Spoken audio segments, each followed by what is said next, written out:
Hi, I'm Milton Rendell, and welcome today to Rob Gartrell. So from one of the local families. Rob, I've known you a while, mate. Yes, I do remember the first time I came across you, Milt. Oh, here we go. This could be It dangerous. was a while ago. We both went to Governor Stirling. We did indeed. One of the great prisons, 2,000 kids. Looks a little bit different these days, thank does. goodness. The revamp's come up nicely. It has. It looks And I'd heard about you, but I hadn't actually met you. well, there you go. And then we went up to Bill Gaiman's swimming Oh, pool. I knew this was going to come up. The coldest swimming pool in Australia. It is a cold pool. And I'll admit that. I don't know how you did it, because you're a few years older than me, but you convinced the phys ed teachers that all the year 8 students, all the little tackers like myself, should sit around the edge of the pool where the big diving board is. Yeah. Then a few of you and a few of your scaly mates would then do bommies off the diving board and splash all the year 8s sitting around the edge. As That's you the should. first time I came across you, and I realised you must be a good talker to convince the phys ed teachers this is a good idea. And I think I did it in a jockstrap. I don't remember that. I remember you did a lovely apple turnover. Oh, yeah, I did, yeah. The horsey, you did the dead leg. There the you go. collection of bommies were good, and we got wet, and everyone had a laugh. And today would be splash small.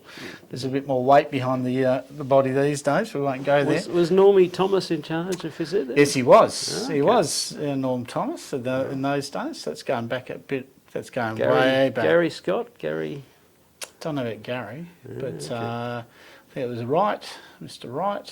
Gary Wright, sorry. Yeah, Wright. That's and then there was. I remember there was a Sue Waddylove. She was Yeah, very nice. all the guys like Sue. She was the one everyone wanted to play tennis with. And then there was Andrich had gone by that stage. Yeah, I don't remember him. He was there at the beginning when I first started. But what a great education going to Governor Stirling. It was. It was. As I said, 2,000 kids.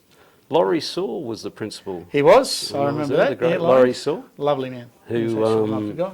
who died recently. I played a bit of cricket at university. Yep. And he's a life member at university as well. Oh, I didn't know that. Australian selector. Yep. Highly regarded. And his son's actually been principal of Aquinas for a lot of years. Well, there you go. So his son had got to a better school than Laurie was in charge of. Well, Laurie's a nice fella. He's a really nice fella. He's a true gentleman, I think. That's probably the best way to describe a good it. gentleman. Speaking of cricket, your family's known for a little bit of cricket. So, Yep. so there's your dad, of course, which everyone sort of knows, but he's the youngest of a group of boys that grew up in the area. So that was Bobby, Don, Jack, and Kev. And each had a little role at Middle and Guildford. Kevin and Jack, I think, played in a couple of pennant. Yeah, Jack teams certainly too. played in a premiership or two. Yep. And Bobby would tell me how good a bowler he was, Yeah, but I was Bobby always with his leg told spin. Donnie was going to be the best. supposed to be the best leg spinner in Australia, but that's another story in itself. Depends on which Christmas that was when you got told. Yes. So, but There's I a lot did- of history there with the Yeah. Gartrell boys in terms of cricket, and I love telling the story of Kev making his first class debut for WA. Yep. He was selected, Yep. and he's gone out to open the batting, Yep. and he's using the club bat, the Midland Guildford club bat.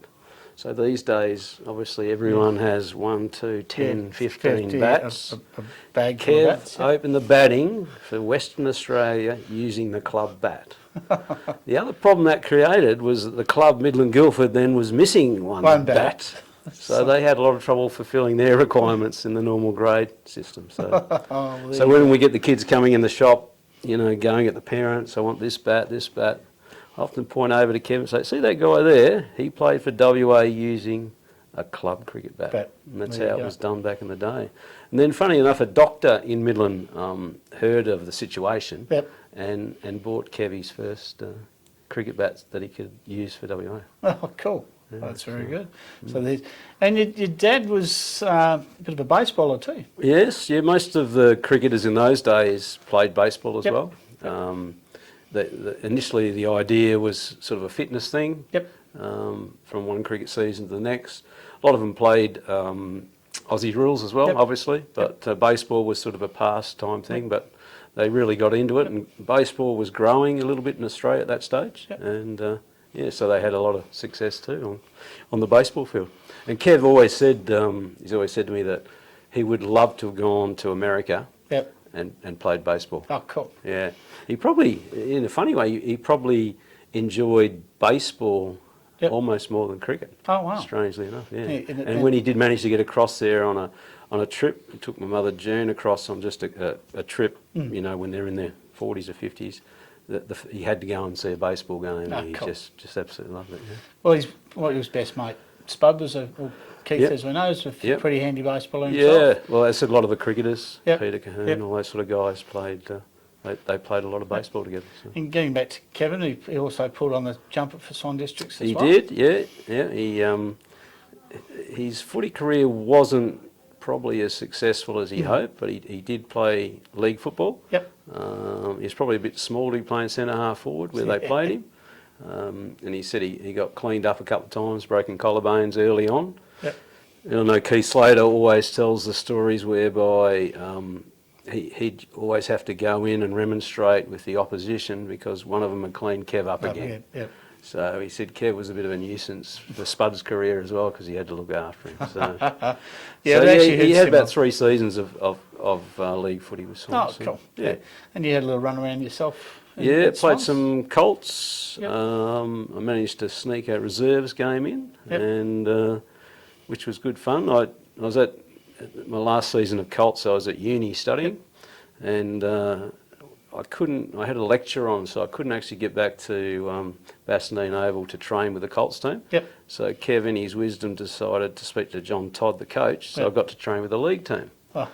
And that was an eye opener for a young fellow weighing about 60 kilos, having to train with John Todd as the coach and the rest of the team. And I remember Swans got beaten by Claremont in the league game one week. We managed to beat them in the Colts, but the league team got beaten, and John Todd hated Claremont. Like, you know, silver spoons, Swannies.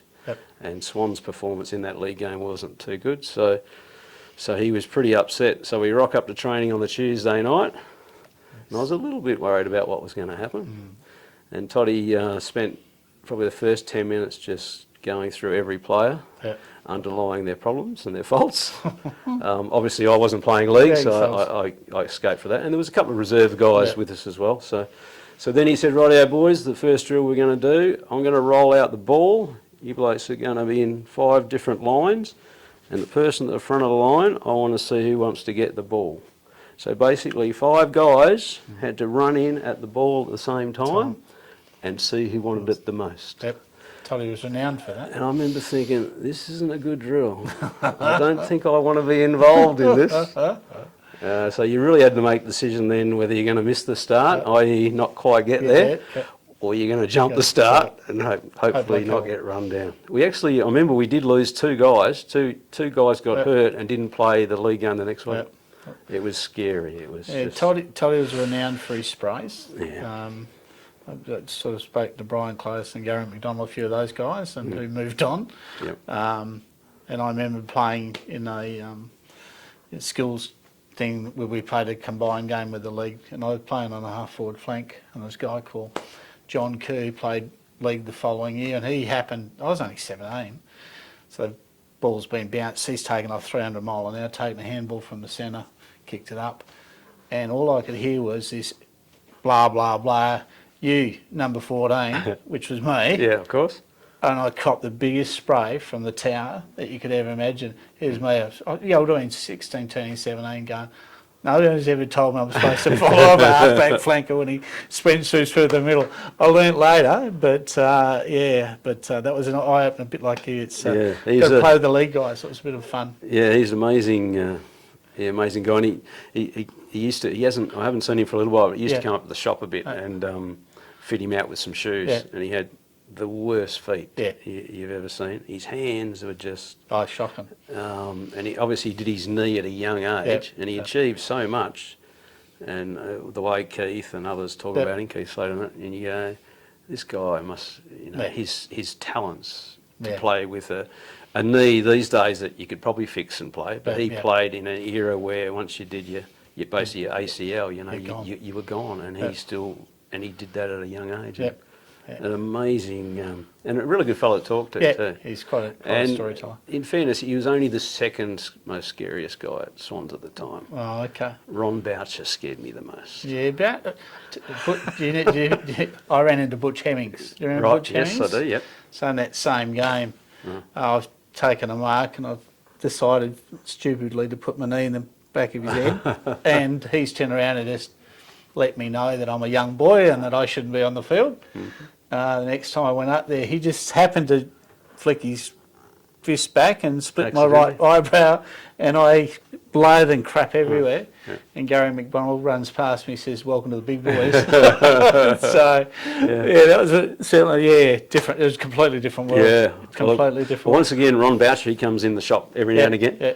And it's funny, he's not as big as I remember him. Yeah. He's still huge pretty in our big. time. He's still a pretty big fella. And it's great to have a chat to him and everything, but back then he was just monstrous. him and Graham Moss, the other great clashes they had in the ruck, and you know, Graham Moss is a magnificent player too. Yeah, very, very. But Ronnie Boucher, he's a very scary man. That George McKelchick. Yeah. He told the Well, a very good mate of mine, Neil Fotheringham, who works for Burley Seacombe, supplies us the gear.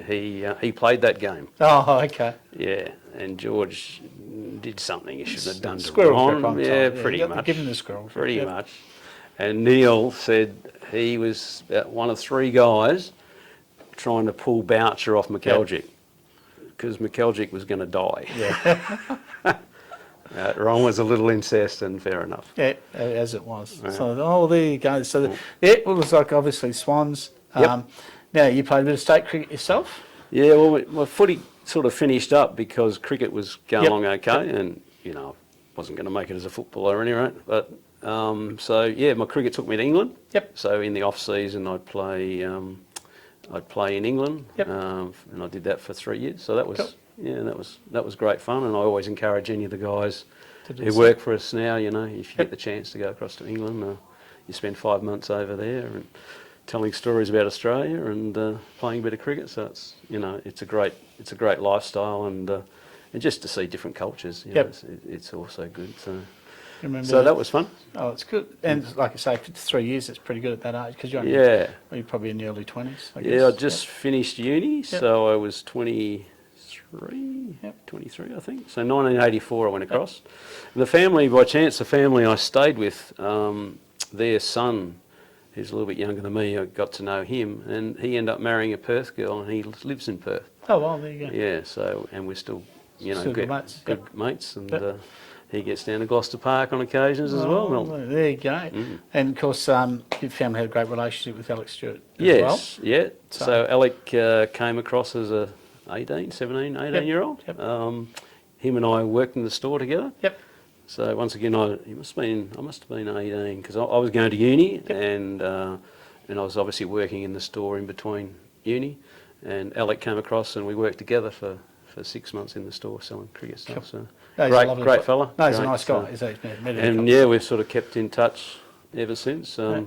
He's actually, Mother June's got a room we call Alec's room. My room got rid of, but Alec's room still remains. Well, you know, he did so that's how regard he is. He did end up the captain of England. I mean, you know. He did, and he had that This Is Your Life program in England. Yes, he did. Yeah, and they organised for Kev and June to go across for it. And they appeared on English TV. And English TV survived Kevin, so that's a good effort in itself. June said he was a bit nervous, which surprised me. Jesus, that is a surprise. Yeah. But we were only reminiscing that the other day, that how much they enjoyed that trip to go across and see Alec and stuff. So you played cricket for WA and Tassie, which was interesting. And someone asked me, why Rob Emin at Tassie? And my memory is, and you'll have to correct me, that's when all those wonderful players come back from South Africa at about the same time you were playing the state? That was a bit later. But at the time, WA was very strong in that, and they're called the Magnificent Seven. I don't know whether you've seen the document. There was documentaries done on that. WA had 7 test players. Now, it's just unheard of. Like, we're lucky to have one, maybe two these days. So WA at the time had 7 test players. And back then, the test players just about played every Shield game as well. Like, now they won't even play a Shield game. And like, the test players would play grade cricket back in the day. Now they, you just don't even see them. So it was a pretty strong team. And the first year in '84 I got in, I played the last 4 games and went okay. Averaged second to Graham Wood, I think, and went quite well because the test players, I can't remember the reason, they were away for 4 games. The following year, the test players were away for 1 game.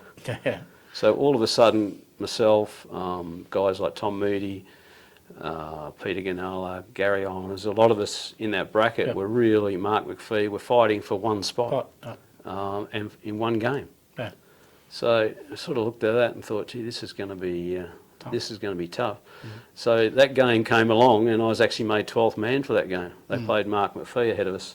So I didn't even get to sort of play in that game. So I'd made 100 against Tasmania the previous year, so they were a little bit keen to get me across there. So I decided in the end, that was in '86 actually, I decided in the end to make the move across to Tassie, hoping to get more opportunity over there.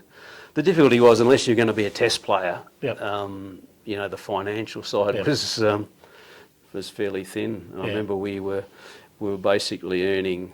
I'd qualified as a phys ed teacher at that stage, so I had to take time off teaching, time without pay off teaching to play for my state. And we were getting $30 a day for playing for WA. And I was actually losing money as opposed to what I'd be earning as a teacher. And that was the great problem. And, the reason, the PAC era and the South African, a lot of that stuff, because the money really had to change, because unless you were the very top end player, which I wasn't, there was no financial advantage in playing cricket. Whereas these days, there's so much different cricket you can get involved in. You can play T20 from grade cricket. You can earn $3 million if you're Cam Green for 6 weeks. And I'd be lucky if I can earn 3 million rupiah. Well, it's funny with Cam Green. I played cricket with his father. Oh wow! Yeah, his father played at Milton and Guildford. Oh, cool. He was quite a fast bowler. We played underage cricket together. Oh, okay. Quite a good bowler, Gary Green, and then I think he went to Subi Floreat and played a little bit of cricket, and then it's interesting to see his son come in and do so well. He's a lot bigger than his dad. His dad was shorter than me, but Cameron's obviously a useful cricketer and a very tall guy. Well, he's huge. Now, in terms of the shop, I mean, obviously your dad and Spud got together. In the back in 1978. Yeah, good work, Mill. So we've come out 45 years now, so that's a fair effort. And the new generation, obviously, with John and yourself coming into the business, and Wilkes, of course. And Kevin's still involved, which is amazing in itself. Yeah, we've been trying to get rid of him. He doesn't get the email? Well, email. He goes, can you turn that TV thing on? And Kev, that's the computer. Yeah, that'd be right.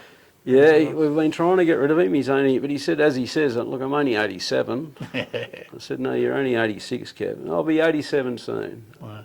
Yeah. So for, I suppose, the last 15 years, he's been looking at retiring. Yeah. But he doesn't want to rush into it. No, he doesn't want to. So while he's happy enough to come to work, and he likes to get there early at 7:30, he has a lot of lunches these days, so he's not that productive after 12 o'clock.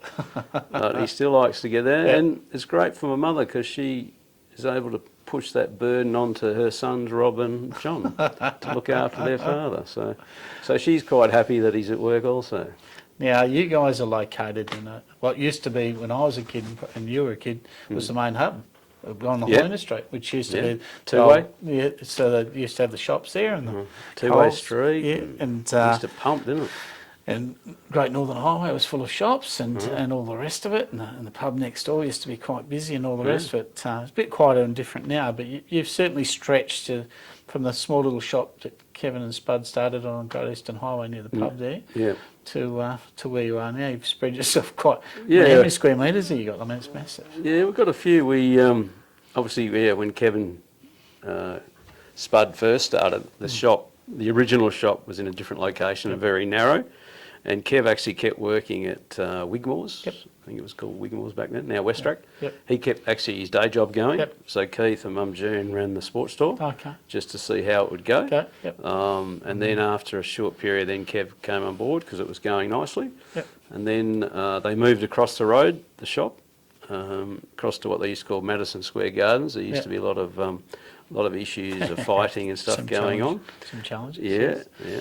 And some interesting times. They used to go to the races a bit, and one day they left the shop and neither of them remembered to lock the shop. Oh, that would have been clever. Yeah, so they come back after the trot meeting, and so it was dark at that stage, and all the lights are on in the shop, and the front door's still open, and everything was still there. So amazing. So that was the second shop, and then a deal came up with, I can't remember, it was Woolies or Coles, which is where our current location is. Yep. And then in 1998, so this is still in the 80s, and then in 1998 I've been living in Melbourne for 10 years. I decided to come back to Perth, and one of the reasons for coming back was Kev said the store needs to really get a bit of a revamp and get going again. So we came back into the store in 98, and brother Johnny joined in late 99. Yep. And then Mike Wilkie came on as a partner in the mid-2000s. So. That's a good balance. Yeah, and we've gradually acquired real estate as we've gone. Yep. I heard real estate's a good thing to do. Apparently. I heard I've been doing it for a couple of weeks, about 35 years, but that's fine. So we've managed to buy some buildings and cool. And expand, and sports stores these days, unless you offer the range you need to. You're just not going to survive. So you need to get bigger. It's like everything, it has to be bigger and bigger. One-stop shop. And your technology has to be good, and you just need to offer so much more than just open the doors like we did in the old days. Well, I was talking to young Oliver, who's behind the camera, and said to him, look, this is the shop, and then he sort of naturally looked at the website and he said, how many sports do they cover? I said, I'll show you. Boom! It was all there. And I said, well, got to keep in mind they also work with schools, and the other part is, and I think people sometimes forget, well, they probably don't forget, but I think a lot of people have to appreciate that the business and your dad and Spud and yourself over the years have helped the local community quite a bit. Yeah. The clubs in support sponsorships and stuff like that. Yeah, I know we've certainly tried Johnny's still involved with Milton and Guildford, I understand. So. Yeah. No, we've always tried to engage with the community, and we've had a lot of great kids through the, trying to think how many staff we've had over the years, and even the guys that did work experience, the guys that work for us, and the boys have a football team. Yep. Sheet up there with all the guys that have worked in the store that have gone and played AFL and all that sort of stuff, like the Nick Nat and I remember Nick was in there. And Buddy did his work experience with him. Cool. And Sonny Walter spends a lot of time down in the store. He didn't actually work for us. And then there's the sadder sort of like Chris Yaron worked for us. That's sort of one that I wish I had been able to do a bit more to help him. But we've had a wide range, and a lot of the netballers, like Buddy's sisters, were good netballers. They did some work experience with us.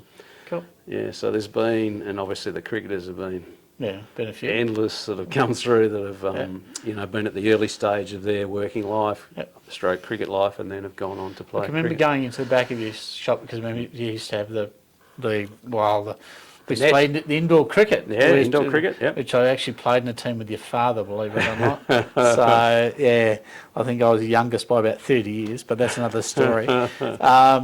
But I remember going in the back and he was doing some batting practice, or doing some coaching with Simon Kadich. Yeah.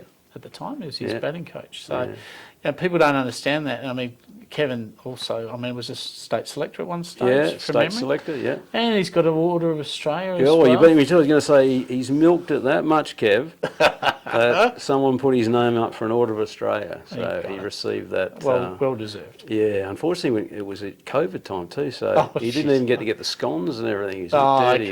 He's dirty. But with all the stuff he's done from a cricket, your Tom Moody's, your Brendan, Julian, Joe Angels, your Kadich, it's just endless. His mentoring and coaching, of such a wide range of cricketers is It's good, and we had the nets, as you say, we had the nets back in the day. It was a very sad day when the nets came out. They were there for it a was long on my time. head. Yeah, your fault. The two saddest days were when Kev went on holidays and I shut his office down and moved him, and when I took the last net out. Oh, you would have. Yeah. Actually, there was three. The other one was when I decided to keep playing cricket at university and not come back and play for Midland, yeah, which we had the opportunity of. And I think Kev spoke to me for about 6 months. And even my mother June, she refused to make the afternoon teas for the club after that. So there have probably been the three big family. Well, lucky you come back and help with the shop, Yeah. wasn't it? Kev still talks about me shutting down his office. Does he really? Yeah, He used to be wouldn't let right it at the go. front of the shop, Right. and he just lived in that for however many years. Wow. And it was just prime real estate, like right in the front of your store. Yeah.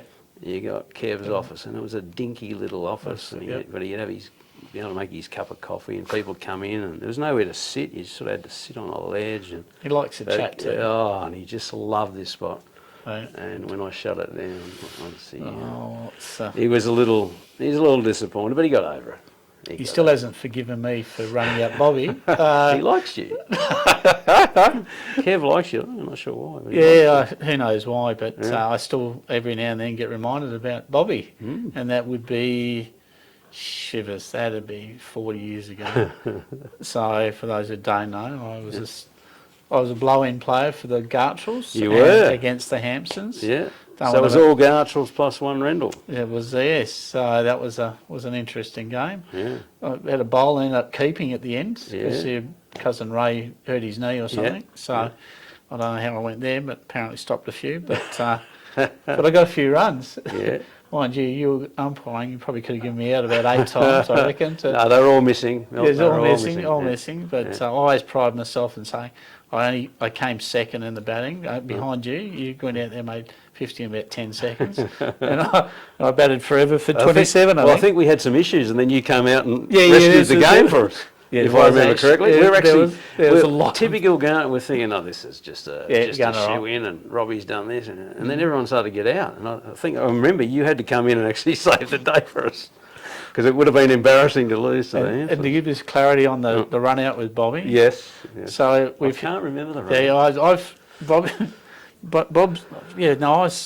I was facing. I've hit it. And the guy that's gone to field it looked like he couldn't catch a watermelon.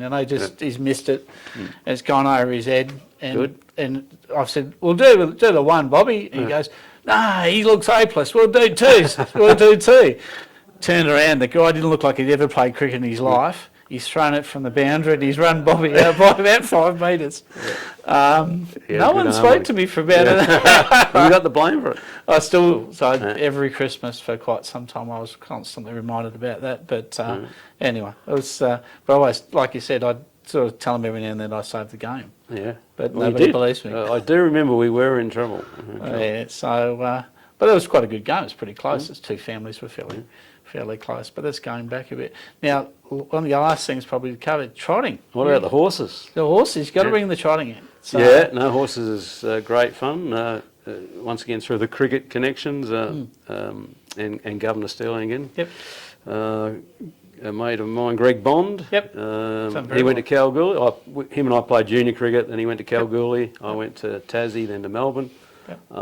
So we hadn't seen each other for probably 20 years. And he returned to Perth about the same time as I came back from Melbourne to Perth. So he caught up, and at that stage he was dabbling in a few horses. So he said, well, why don't we get a horse together? Yeah. This was about 2003. You go, okay, that sounds like a bit of fun. So we bought a horse from New Zealand. In those days, you used to get a DVD sent across or a video, and it used to take forever to come across, and then you could see the races. Whereas today, you just go on and watch it. It's so much easier. So this thing come across, and we went, this horse doesn't look too bad. So we paid about 30,000, which was a reasonable spend back in the day. Yep. And this horse arrived, and we're going, that's not our horse. He couldn't. It doesn't look anything like the horse we've seen. Surely they've sent the wrong horse. No, that was our horse, I get Terry. Yeah. So anyway, he ended up winning a race at Gloucester Park, so that was good. But we lost 10 grand. Yeah. I'm going, geez, this is good. one horse, we're down 10 grand. Okay, should we get another one? All right, we might have one more go. So the next horse we bought was Money Magnet, who won a Group 1. Then we got Richard Henry. So we managed to win a couple of Group 1s there, and it just Was that it a just Fremantle grew. Cup, that one? Money Magnet won a Fremantle Cup. Richard Henry won a WA Derby. I remember the Fremantle Cup, because that's the night that you thanked Real Estate Plus for in your acceptance speech. I think I did, because you... I said good luck that night. I said about 12 to 1. I spoke to you, and for some reason it just popped into my head, and I said... I said, as you left, I said, don't forget Real Estate Plus. And it actually got a mention. You gave it a plug on national television, which was... Thank you very much. Yeah, so look what's happened since. Yeah, and I must have lost a lot of business after that. But anyway. So we just kept buying horses pretty much after that, and it's been a great journey along the line. We breed a few, we buy a few from New Zealand, we buy some local. Cool. You're doing a bit of breeding as well now. Yeah, a little bit of breeding, but the highlights is when someone like yourself comes along to Gloucester Park on a Friday night, and you bring your brother-in-law Ronald. And, yes, Ronald. We spend some time in the Winners Bar. Yeah, I bought him for your entertainment on the evening. He's enjoyed his company. He's certainly a character. Well, that's what you have with Victorian in-laws, don't you? Yeah, well, I have a couple of those. So they're always a little bit different. They have a slightly different outlook to us at times, but that's all right. That's cool. Competitive is one of the things I've found. And he did like a bet too, I noticed. Did like that, and he's not shy about having a beer either. Yes. But no, he's good. We can live with that. We can live with that. But it was a good night. Ideal Agent won in the last stride. And, and we'll pick up a couple of bucks on that. So, and your dad also had trotters with. It's funny how that all works. With the Taylors as well. Yeah, so where we lived, where we grew up in Swanview, the Taylors, Graham Taylor and Gwen lived across the road basically. And on the other side of them was a guy called Murray Butterworth. And Murray's got some horses too, but Murray's brother, Merv Butterworth, is one of the biggest harness racing owners in Australia. Oh, wow. Yeah, so we had the Butterworths and then we had the Taylors. So I remember as a young boy going to the country venues with Father Kev and Graham to watch horses go around. That stage, Gloucester Park was on a Saturday night and you had to be 18 to go. Oh. So you couldn't go to the trots. You have to watch them at home, but you go to the country meetings. So I went to a lot of the faraway towns and watching country racing. So I sort of had that bit of background in it. But when I was in Melbourne, because we lived so far from Moonee Valley, we're on the other side of town, I really didn't have a lot of involvement in harness. Oh, okay. So for 10 years, I sort of got a period where I really didn't follow it much and certainly didn't attend many meetings. It was only when we came back to Perth that I linked up with Bondi again, and that's when the harness started. So it's been good fun since then. Speaking about Gloucester Park, you're on the committee. They wisely put me on the committee. The president, John Burt, he's become quite a good friend, and he said to me one day, "You should come on the committee here." I said, "Why do I want to do that? I enjoy my time down here." So he talked me into it, and you go on an election, and the members voted me. So I've done almost 10 years now. Oh, wow. I didn't realise as long as that. I knew it had been a few. So that's been good. So you've survived. Survived. And enjoy it, obviously. And we're looking at doing a big redevelopment at Gloucester Park at the moment. I didn't know that. Okay. Yeah, cool. So we're... the existing site is getting a bit old, but the land's worth a fortune, that old sort of chestnut. So we've managed to do a deal whereby we're going to sell off part of the land, and then the other part of the land will be developed. So we'll be able to get new facilities like a new grandstand, stabling, a track upgrade. And where the current buildings are, the new buildings will be on the other side of the track, so they'll be right on the water. Cool. So you basically have Optus, the bridge, and where we're located at Gloucester Park. A bit like Adelaide. It'll be a great precinct once it's done. Cool. If they ever finish Belmont, if they ever get Waterbank sorted, they've got Twiggy's one, the old power station. So that whole precinct, it could be as good as Melbourne, it could be as good as Adelaide if they Adelaide's got a nice little flow to it. And obviously the Wacker's going through hopefully a redevelopment. They've sort of been caught up a little bit in the value of building costs and all that happening. They've pretty much knocked down what they need to knock down, but now they've got to build it back out of the ground, and the building costs have gone up a bit. So, excuse me. So if the WACA can get theirs done as well, that precinct will be spectacular. It will be pretty good. The thing is, it will be in our lifetime, mate. That's well, we hope to be finished by this. We being Gloucester Park, we hope to be finished by 27. Oh wow, okay, that's not far away. Yeah, so that's not far away. And as I said, the WACA's raised it everything, so now they've just got to build it. So hopefully they can do that over the next 2 years. Yep. Okay. Belmont's a bit of an issue, and the power station. There's certainly action going on down there. I don't know how long that process will be, but it will be a fantastic precinct. No, I suppose the biggest challenge is really getting the builders now. Yeah, well, that's staffing is a bit of an issue. Be interesting. We go in 2023, and we've talked about it here a lot in the terms of shortage of stock and certainly shortage of trades. We find it tough to find plumbers to fix things. And I think everyone's got the same issue. It's not just real estate agents. No, it's across the board. We just come off Gloucester Park, our New Year's Eve, which is a big night, function night, but we couldn't do everything we wanted to do because we just couldn't staff it. Oh, that's incredible. So it was still a good night, but we could have added another 30% of what we did. Wow, but you just couldn't guarantee that you could get the staffing and the security and all those important things for it. So it'll be good when the backpackers come back or the travellers. they're just taking a while. It is taking time. And I was fortunate enough. I was in New Zealand just recently, and we think it's bad in Australia. A place like Queenstown that we visited, there was just no staff. Oh wow! Because New Zealand hasn't quite opened up as quick as we have. They've just got, and we'd go and sit in a pub, and someone would eventually come over after you've been waving, and they're saying, "We're just not going to be able to serve you. I'm sorry." Wow, right. And that was just everywhere you went. Funny you say that, because I was up in Kununurra around June. And having a chat to some of the locals up there, and they can't find people to fill the shelves at Coles. Yeah. $50 an hour to fill shelves at Coles. Yeah. I thought, geez, nearly paid that moved up to Kununurra. So the only problem is that it costs you so much to live up there. That's just a touch. The old meat pie's about 10 times as much, and the local cappuccino is probably about $10. But look, it was certainly an eye-opener, an interesting part. But just to see how far it's spread. Yeah, it's just such a common problem. Yeah. But that, like you said, without all the backpackers and all that flying, all those people that come in and just do those small little jobs, it makes a big difference. Hospitality in particular. Hospitality's getting smashed. Yeah, it's just so crucial to have those guys that you can grab on casual wages and pull them in when you need them and say, we don't need you this day. So it's causing a problem. I mean, without getting too much politics into it, basics are at the end of the day for employers. It's become quite hard. Yeah, and I think hopefully in 2023 we see a change.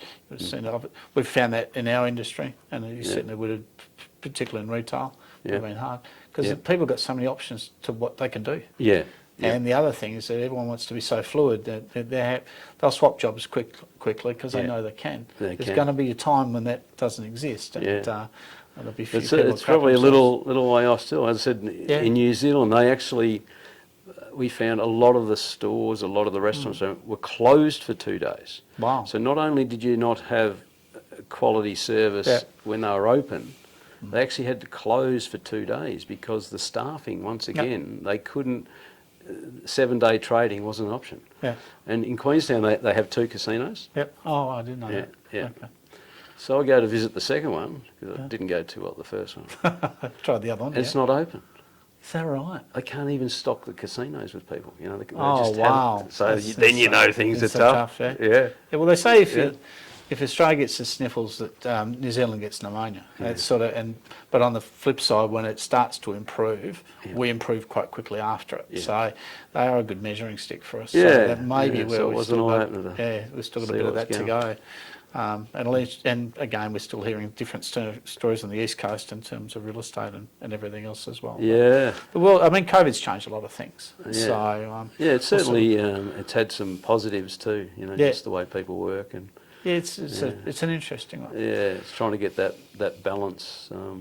certainly on the East Coast, because we're part of a national company, we get a lot of feedback from the East Coast. They're having a lot of issues getting the staff back to the office. Yep, I've heard that too. Yeah, so, staff are, I'm happy to do, 2 days at work and 3 days at home, and a lot of guys you speak to, that it's good in theory, it doesn't quite work. You need to get that mix right. Some people have to be in a working environment. Not everybody can do it from home. So it's like business. Not everyone can run a business, etc. I actually went to a principals thing that I had to go to for my accreditation for this year or last year, and they're saying about the health and safety issues that we're supposed to inspect their homes now. Go and see their homes, make sure they don't trip off when they get off their chair. But the latest one I heard was hydration. When my ladies in property management go out to work to go and inspect, I've got to make sure that they're hydrated, that there's cold water in the car when they depart from the building.